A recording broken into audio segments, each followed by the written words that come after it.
Welcome to A Little Bit Radical, a business podcast from Standing on Giants. I'm Rob, your host. Join me as I meet people and organisations who are doing things differently, challenging the status quo and, yes, might just be a little bit radical. What does skateboarding, Athens, and a little bit of a radical idea have in common? The answer is free movement skateboarding, and I'm joined by co-founder Will Ascott today. Founded in Athens in 2017, Free Movement uses skateboarding to bring well-being, empowerment and social cohesion to young people from disadvantaged backgrounds. Using their mobile skate park, Will and the team have taught skateboarding to thousands of disadvantaged young people in Greece's largest city. Looking forward to getting into this conversation about this great project. Will, welcome to the podcast. Hello, Rob. Thank you. Good to be here. So, Will, if you are a little bit radical and you're on our podcast, so we know that you are, what in your early life set you up for that? I'm going to go for a slightly different interpretation of the word radical to what I reckon most of your guests go with. Skateboarding being in itself incredibly radical, getting rad. So I started skateboarding when I was about 10 years old. Well, actually, originally I found one on the street outside my parents' house. I was walking with my mum to the barber's and she said, if it's still there on the street when we walk back, then you can have it. I was probably like 6 or something. Didn't really understand quite what a formative moment that might have been. And yeah, sort of messed around with it for a few years. And then at 10, I would say I got a proper skateboard and really started getting into it.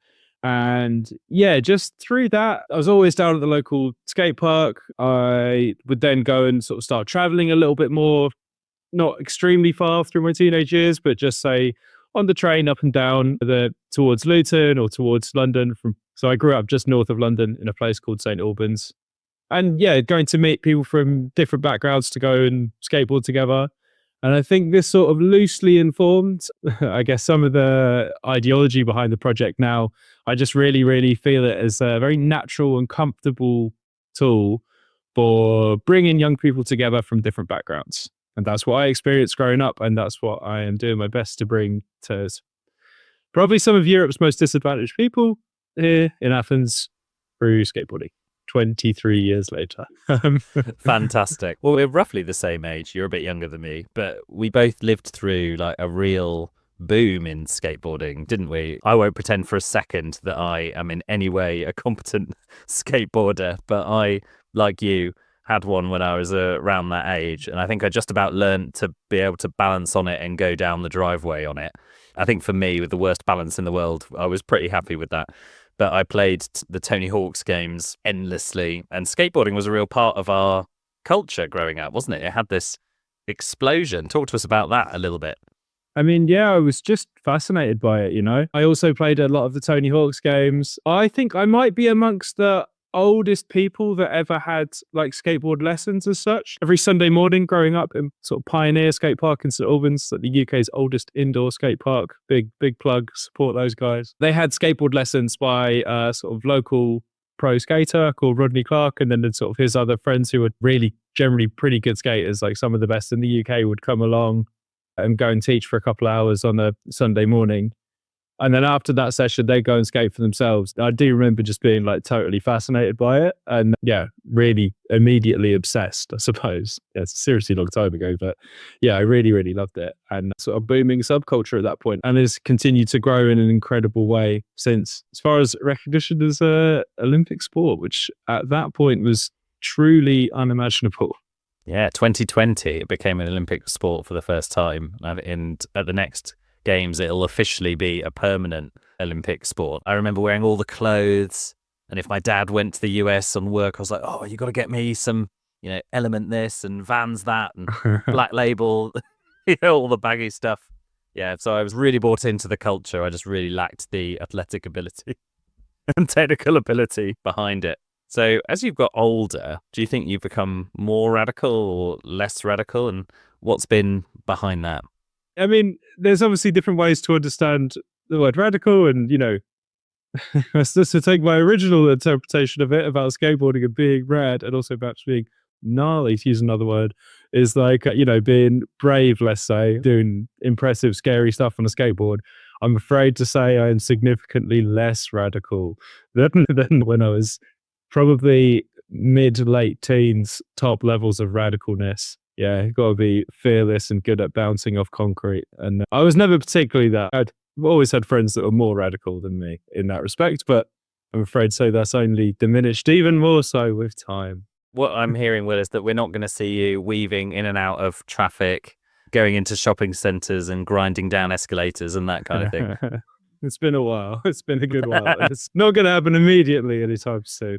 So let's move on to your work. And I think definitely the definition of a little bit radical project, which is great for us. Tell us all about Free Movement Skateboarding, what you do and how you came to co-found it. So yeah, since spring 2017, we have been working in Athens using a mobile skate park from the back of our van to promote skateboarding to all sorts of disadvantaged young people with these key values of social cohesion, well-being and empowerment. We work in all sorts of different spaces, and over the years that's changed quite a lot. We worked in public spaces, in parks, in basketball courts and public squares. Sometimes we work in schools. At the moment, we're working in one, I guess like an international school, but that sounds like a really, really fancy, like private English language school, as in like a school that takes on lots of displaced people, like lots of young refugee kids, basically.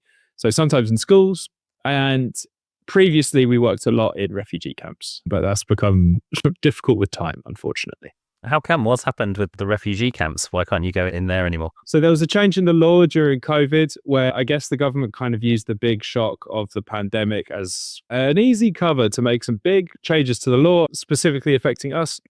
Access for small organizations into refugee camps. There was a pretty long series of unmeetable criteria for small organizations to be granted access to those camps, and then only the far larger NGOs could continue. So at that point, there was a bunch of kids who suddenly had all their skateboarding and youth work sessions stopped. And alongside that, there was also mobile libraries and maternity support and food distribution and nappy distribution and all these really, really crucial services provided by small organizations that could not afford to meet those criteria all got removed. So that was a pretty brutal time at that point, unfortunately. It's a real shame to say, but just like the last time I saw them was the last session we did before COVID, and I hope they're all right because we have no real way to be in touch with them, and it's a shame, to be honest. But yeah, that's how it goes. That's really tough for you. I'm sorry that that's happened. I'm sure it's hard for lots of people who work in the voluntary sector. You must have this all the time. Tell us a bit then about Athens. And you mentioned already that this is perhaps one of the most challenging countries in Europe, or, you know, these kids find themselves in quite a tough position. Tell us a bit about the context there for most of our listeners who are elsewhere to understand. Of course. It's kind of difficult to know how far back to go, I suppose, but there's pretty serious financial crisis starting 2009 and throughout the early 2010s. And then 2015, 2016 was when huge numbers of refugees came through Greece. And those numbers remain high, largely from Syria and Afghanistan. And the makeup and nationalities has changed, whilst there are still people from those places coming through. Lots of people coming through Greece, and an economic crisis is unfortunately pretty fertile ground then for far right, and just a lot of people feeling unhappy about the distribution of resources in their country, and racism and xenophobia following on from that. Nowadays in 2025, what that means is that a lot of the young people we work with have been here for a number of years in an incredibly underfunded and snail pace asylum system. That's waiting a long time for various asylum interviews and, you know, papers and this kind of thing. And in that time as well, having real difficulty accessing incredibly basic services. That's only a proportion of our participants. We also work with, you know, about a third of our participants are young Greek kids, a lot of them from quite disadvantaged families going through economic hardship, I suppose, especially sort of cost of living crisis in Greece is pretty crazy. Things that supermarket kind of stuff is about the same price as the UK, and minimum wage is about €4 per hour. So yeah, it's tough. That's astonishing. I didn't realize that. It's shocking. Nuts. And rents as well. And there's a whole world of issues we go into, but rents have gone crazy and supermarkets are crazy, and it's tough. Anyway, a couple of other big key groups would be second generation migrants, maybe a lot of them from other Balkan countries. So a lot of young Albanian kids, Bulgarian kids we work with. And also a very, very disadvantaged community in Greece would be like Roma, as in sort of Roma traveler, young people. And I guess the broad acceptance of prejudice against them, even in nice, young, lefty tolerant circles, what people think is okay to go say about Roma people is mad. They really, really have a pretty tough deal. So a wide selection of diverse young people, and we do our best to bring them together through skateboarding and sort of instill some values of tolerance and community building amongst these disadvantaged groups. And hopefully the next generation will be a little bit more tolerant. Fingers crossed. I think you may not have been in the UK for this, or maybe you were, but we had my big fat gypsy wedding era where both the Irish traveller and Roma gypsy community in the UK kind of got this notoriety almost in the media through documentaries made about them. I think it's a really interestingly kind of abandoned group, not often included in usual conversations around discrimination and racism, but they certainly face some of the worst, I think. So that's interesting that exists in Greece as well. Okay, so you've got these sessions, you're turning up in your van to what, just like a sort of a public square or a playground or something, and then you've got all these kids from all different backgrounds. That, I'm sure, to most people sounds like an absolute nightmare waiting to happen and chaos. How do these sessions go, and what do you see the effects being? Yeah, as you say, we arrive into a public space, often ideally a basketball court. I like a basketball court, nice amount of space, kind of a little bit sealed off. Nice smooth floor, ideally. Set the kids up in a circle around the center circle of the basketball court if you can, and have them sit down there, get their pads on, and we'll try and discuss theme for the day. We have a curriculum that we follow, and a lot of those themes will be things like respect or teamwork or creativity. And we get the young people to engage in those ideas, ask them a couple of questions, try and apply it to their life, try and apply it to the skateboarding that they're about to do. So, I don't know, for example, a conversation about perseverance, very easy to apply to the next hour. You're going to have to try this a few times and it's going to get difficult and it will be something that's beyond your ability. But by the end of it, you know, you'll either skateboarding is a bit hard, to be honest. So hopefully they've done it, but possibly they haven't. And even if they haven't, then they've got closer than they were when they started, hopefully. I can't think of many sports or activity better to teach perseverance than skateboarding, really. Yeah, it like really does kind of, it's a tough learning curve and it does really ask a lot of the young people. But yes, hopefully that lesson is sort of reinforced through the process of skateboarding then. And then maybe at the end we can get them back into a circle and talk about how you can apply perseverance to the rest of your life. You know, like you can go and say to the kids, for example, like, what did you have to do today to go and learn to do that? Pop shove it. And then they'll go, so I had to try really hard. You go, okay, what do you do when you're older? I want to be a astronaut in Greece's non-existent space program. And then you go and say, right, and what do you have to do to be an astronaut? Try really hard. These are the sort of things you get into. Those kind of life skills are intertwined with, it's not just pure kind of technical lesson. Totally. Yeah. Nice. And talk to me about this concept you have of social cohesion. When we first met and you talked to me about this, I thought this was really interesting. What do you mean? You've got all these different groups coming together. What does social cohesion mean? And how is it maybe different from how we've thought about different communities coexisting before? I'll be totally straight up. These three values we've had in free movement in some form or another since we started. And originally this one was called, perhaps more commonly used word, of integration. And I guess the key difference between integration and social cohesion is when you say integration, you're thinking about someone coming with a different culture to your own and they need to integrate. Perhaps even more strong word would be assimilate and lose their existing culture and become part of this new one.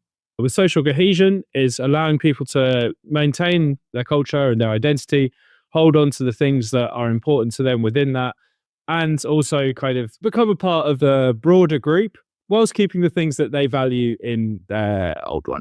I really like it. And when you said it to me, it just sounded so ridiculously simple, but I think, it sums up a really big issue with how a lot of people, a lot of countries are looking at their immigration or asylum seeker issue. Just to add some things to that as well, something that I really like to talk to the kids about is that, we've got this diverse bunch of shared identities, and then something to take this a little bit further. Here in our session, we have one shared identity, and that is of the skateboarder. We are all skaters here. And in that way, kind of create something that we're all part of, rather than focusing on the differences. If you do it in a positive way, can be a very good thing. And yes, we can celebrate people's individual cultures, and that's absolutely something that I think we should do. But equally, I think it's really nice to give them a shared identity in the space that we're in there and kind of put a bit of focus on that.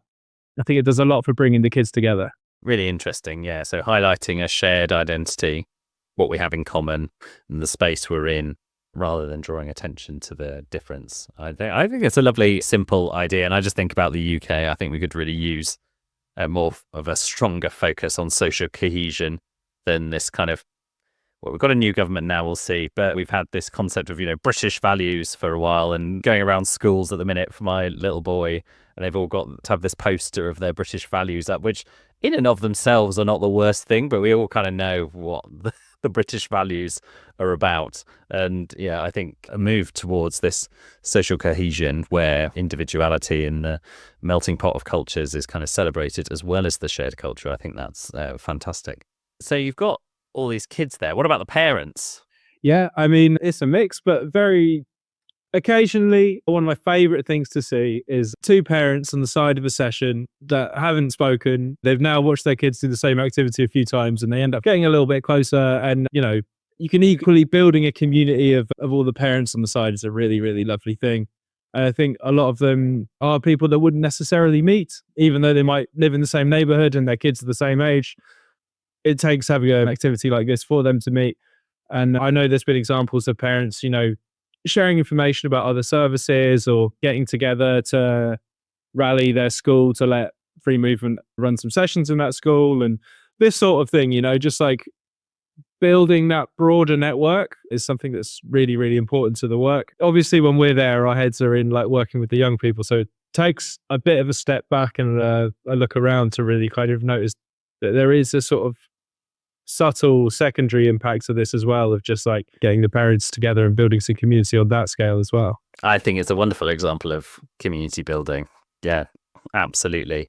They also just get 2 hours respite. I just think like, they're just thrilled to have their kid go home tired and happy. Just like, cool, they'll go to sleep better now. Nice one. Absolutely. Yes. Speaking as a parent, the value of taking my child for 2 hours and doing a fun activity, you could probably charge me about £1,000 for that. To be honest, the value is basically immeasurable for me. Yeah, so that's great, and I'm sure lots of parents listening would identify with their kids making friends with people, and then you meet the parents, and these people aren't necessarily people that you would have met with otherwise, but you have. We talked about the commonalities. You have this wonderful thing in common, which is you're all parents, and you both have children of the same age that are sharing the same point in life. And yeah, so I can see that as being a real benefit, and that sort of community building piece that you're after. It just creates ripples, doesn't it? Which is fantastic. So talk to us about the future of free movement. Where do you see the organization going? What's on the agenda for the next year and 5 years and beyond? I think at the moment we do 6 sessions a week, every day, Monday to Friday, and then we also do Tuesday mornings. I'd like to expand the schedule to have more morning sessions in there. We've recently started working with young people with learning disabilities in a disability school once a month. Some of those slots I'd like to kind of fill out the schedule a little bit more, looking to sort of build out the schedule and continue to sort of work in a similar way as we are, but just a few more sessions as a kind of short-term growth and impact. And then more long-term, a goal of ours for a long time has been to have a permanent skate park here in Athens with a youth centre attached to it. We've been lobbying the local government and pushing in different angles on that for a few years. Yeah, it's not easy. It's crazy that there's no public skate park in central Athens. There's no public skate park at all? There's 2 decent-sized ones that are good, but they're both, I don't know how long it takes on public transport, like 45 minutes, an hour out. And then, there's another one that's just a ramp, that's in a bar that we get to use once a week called La Track Skate Cafe. And they're very good to us. Yeah. Once a week, we do a session there, and that is in the center, but it's not a full skate park, and it's also a private space. For a European capital city, there is a serious lack of facilities for something that, as you say, is now an Olympic sport. Figure it out, make it happen. I'm sure there's no shortage of football pitches, and skate parks aren't that hard to maintain, are they? You basically build it and then you leave it. Right? Yeah, that's it. You're right. On maintenance is nothing. Yeah. Yeah. Okay. Well, yeah. Come on, Athens City Council or whoever you are. There's a very, very cautious attitude amongst the city as to how to spend public money, and if it's going to be spent on recreational stuff, there are known formulas of acceptable ways to spend that money. Basketball courts and football pitches. Skate parks are a little bit edgy, and they're a bit radical. They're a little bit radical, and they will no doubt annoy some neighbours. Will, talk to us about running a small charity. So, I mean, it's really interesting doing this job because, as you know, I spoke to you before.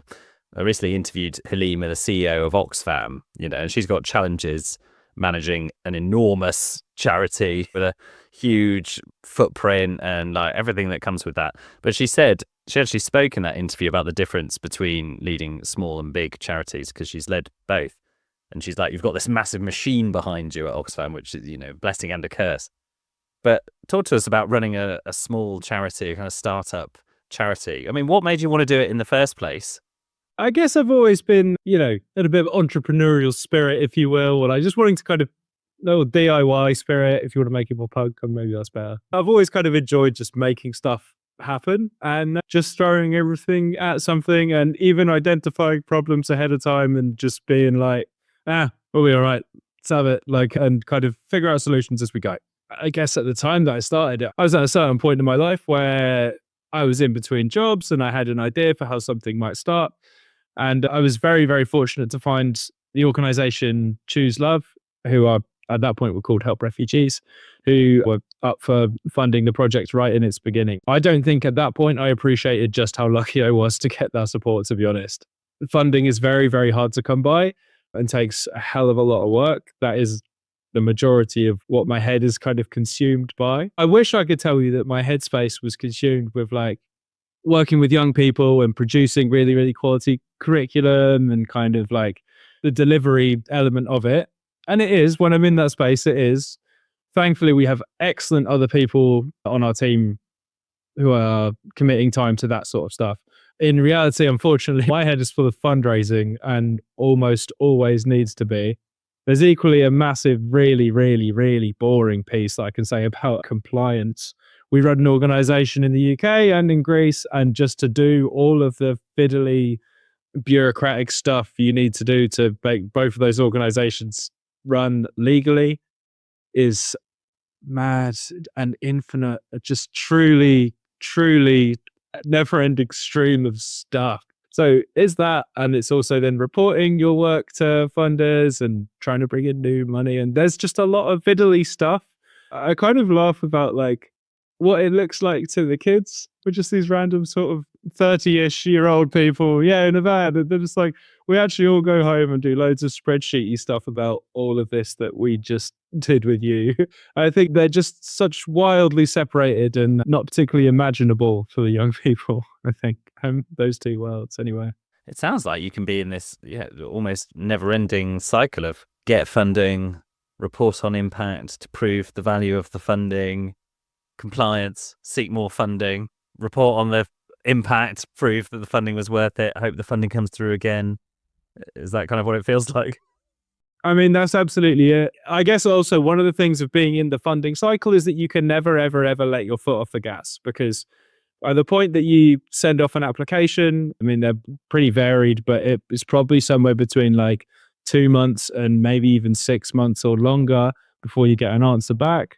And, if you have a funding gap that you need to fill quite soon, you can't be waiting for that time for the response. So you need to go and be putting out another application and another application pretty much the whole time. It's a constant game of pushing to bring in money, unfortunately. What would you say to someone who was thinking of starting their own charity, other than be ready for loads of funding and compliance? It's a lot of work, and it's a lot of, I guess, like discipline and like hitting little deadlines. And also for me personally, like, actually everyone in our organization, we make our own schedules. We work from home. We meet up regularly to go do stuff together. Most days, the only place I 100% have to be is at the van at 4 p.m. to go and drive and do the sessions. So all of those working hours before that, it's entirely self-motivated. And I think it just takes quite a lot of like discipline to be on it with filling out all of the fiddly nonsense that you infinitely have to do to run a charity. However, I think it's very, very like fulfilling to be able to like think of stuff and just be able to do it, like realizing stuff that you've imagined, let's say. And free movement's been like amazing for me for that. We had an idea about using skateboarding as a tool for well-being, social cohesion, and empowerment. And we are constantly morphing and changing shapes to fit to the context and to the needs of the people. And we are able to do that quickly and fill gaps in a way that maybe bigger organizations aren't. We can like respond quickly to stuff. And I think I enjoy being able to do stuff that way, just like make it work for the people that you want to work with. So you've got a team of people working for you now. You said a lot about the work in general, but if someone's thinking about a career in the charity sector and their mind probably goes to the big ones initially, but would you encourage them to seek out a smaller one? Do you get something extra from that? I mean, I think working in a small charity, kind of similar to what I just said, is you get to be agile and do stuff quickly and respond to situations immediately, meet the needs of the people more quickly than any bigger, slower, bureaucratic ones. Unfortunately, no doubt in a small organization, like some job is going to come up in your weekly meeting or somebody's going to pop into your email inbox and it's not specifically anyone's job. And like someone's doing it, like one of us is just going to take it on. And in that way, like the number of additional little bits of stuff that get thrown on you when you work in a small organization is pretty high. So, Will, I can't in good faith end the work section, you having talked at length about how difficult fundraising is, without letting you make an appeal to our listeners and letting us know how they can become a supporter of free movement skateboarding. So tell us, how do we do that? Thanks so much for the plug opportunity. So if you want to learn a little bit more about what we do, please have a look at what we do online at freemovementskateboarding.com. You can look at our Instagram. If you look up freemovement__SB, the red double underscore there, that's on Instagram. You can go look that up. I think there's a really great short film that was produced about a year ago about us called A Mobile Community, which is made by CHPO Sunglasses, who supported us really significantly last year, like great people. And if you like what you see and you want to support it, we would be very, very grateful. Through that same website, freemovementskateboarding.com, at the top right, you can see a little donate button and you can support us there. That would be really, really appreciated. That's great. I'm sure you'll get some support from the Little Bit Radical community. So we're on to the final section now, which is about the world. Now, your work makes a difference locally, but very related to kind of world issues. But what's a little bit of a radical change for the world that you would like people to get behind? People don't need to jump on a skateboard, but people should find time for that positive recreation in their lives. Do not let work dominate absolutely everything. Do not let the busyness of your schedule get in the way of spending time doing things you love, and, be that sport, be that something more creative. Make time for those things. I think that's great. Yeah, I completely agree. It's very easy to let those things slide first, isn't it? But I often find that when I have the least time for those things is exactly when I need to do them for my own well-being. And if you force yourself, I can often feel a weight lifting, And we've come to the end of our interview now, Will, sadly. So the last question is always the same. So if there's someone out there who's listening to this podcast with a little bit of a radical idea, maybe for a business or a charity they want to start, or just for their own personal life, but they don't know where to get started, what advice would you give them? I mean, you've just got to go for it. You just got to throw everything at it. Or if you can't throw everything at it because you have another job or a family and a life, just making those humble little steps that you can until you can grow it into something bigger, I guess. Just like Get out there, give it a go. Love it. Rent a van, fill it with skateboard stuff, and just drive up to a park and see what happens. Too right. Be more Will. Too right. That's great.